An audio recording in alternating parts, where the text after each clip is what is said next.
بسم اللہ الرحمن الرحیم۔ السلام علیکم ورحمۃ اللہ وبرکاتہ۔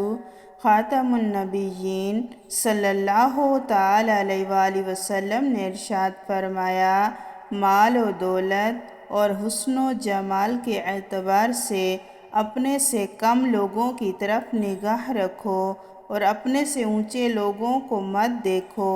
ایسا کرنے سے تم اللہ کی نعمتوں کی ناقدری اور ناشکری سے بچے رہو گے۔ صحیح مسلم، حدیث نمبر 7430۔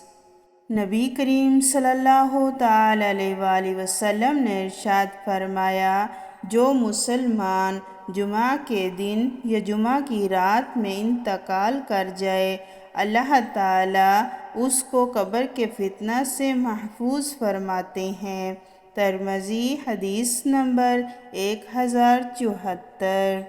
خاتم النبیین صلی اللہ تعالی علیہ وآلہ وسلم نے ارشاد فرمایا، میری امت کا حال بارش کے حال کی طرح ہے، جس کے بارے میں معلوم نہیں ہوتا کہ اس کا اول بہتر ہے یا اس کا آخر بہتر ہے، یعنی جیسے بارش کا کوئی بھی قطرہ کھیتی کے لیے فائدہ مند ہو سکتا ہے، اسی طرح اس امت کا کوئی بھی فرد امت کے لیے فائدہ مند ہو سکتا ہے، خواہ اس کا تعلق خیر القرون سے ہو یا آخری زمانے سے۔